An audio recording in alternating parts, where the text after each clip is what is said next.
नमस्कार दोस्तों, द संकेत लाइव में आपका स्वागत है। पाकिस्तान से है, जहां दो बड़े नेताओं ने आतंकवाद को लेकर एक ऐसा कबूलनामा किया है कि पूरी दुनिया हैरान। बिलावल भुट्टो से लेकर रक्षा मंत्री ख्वाजा आसिफ तक सबने माना कि पाकिस्तान ने आतंकियों को पाला पोसा। ये बयान क्यों आए अचानक? क्या भारत पर होगा कोई बड़ा अटैक? पूरी जानकारी दे रही हूँ आपको। पाकिस्तान पीपल्स पार्टी के नेता और पूर्व विदेश मंत्री बिलावल भुट्टो ने स्काई न्यूज को दिए इंटरव्यू में कहा कि पाकिस्तान का आतंकवाद से जुड़ा अतीत है। हमने इसकी भारी कीमत चुकाई।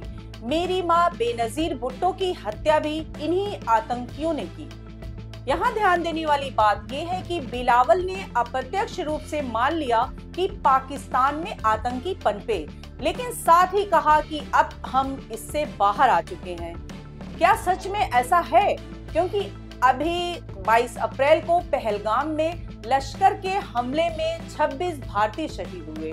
रक्षा मंत्री ख्वाजा आसिफ ने तो बिल्कुल साफ शब्दों में कबूला, हमने 3 दशक तक अमेरिका और पश्चिम के लिए गंदा काम किया, आतंकी गुटों को फंड और ट्रेनिंग दी, यह गलती थी। The things cooled down then, and now again the same thing is. You do admit, sir, that Pakistan has had a long history of backing and supporting and training and funding these terrorist organizations.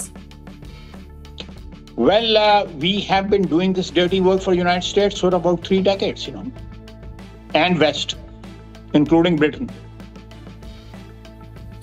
So that's your argument that even though that was a mistake, and we suffered for that, and that is why you are saying this to me.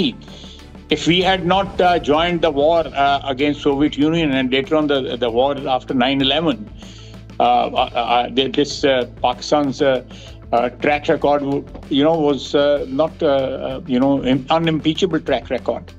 यानी पाकिस्तान के दो बड़े नेताओं ने मान लिया कि उनका देश आतंक का सपोर्टर रहा है।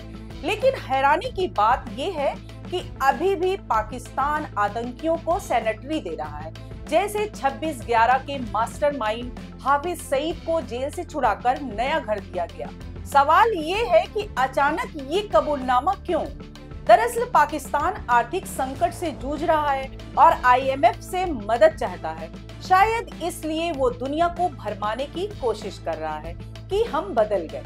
लेकिन हकीकत ये है कि पुलवामा, पहलगाम जैसे हमले आज भी हो रहे हैं। और दूसरी तरफ बिलावल भुट्टो ने मीरपुर खास में भारत को युद्ध की धमकी भी दी। हम शांति चाहते हैं, लेकिन सिंधु पर हमला हुआ तो जवाब दें। यानी एक तरफ शांति की बात, वहीं दूसरी तरफ आतंक का इतिहास। क्या पाकिस्तान की दोहरी नीति अब भी जारी है?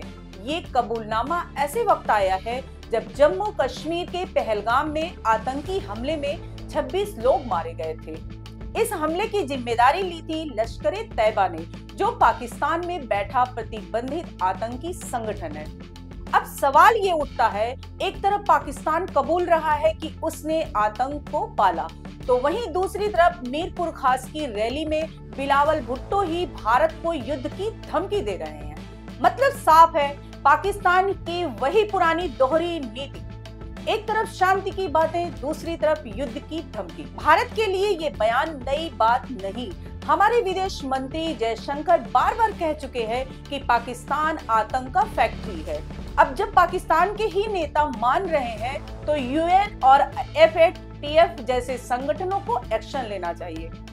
साथ ही भारत को सीमा सुरक्षा और बढ़ानी होगी। तो दोस्तों, आपको क्या लगता है? क्या पाकिस्तान सच में बदल गया है या ये सिर्फ दुनिया को भरमाने की चाल है? कमेंट में बताइए। आज के लिए इतना ही। नमस्कार।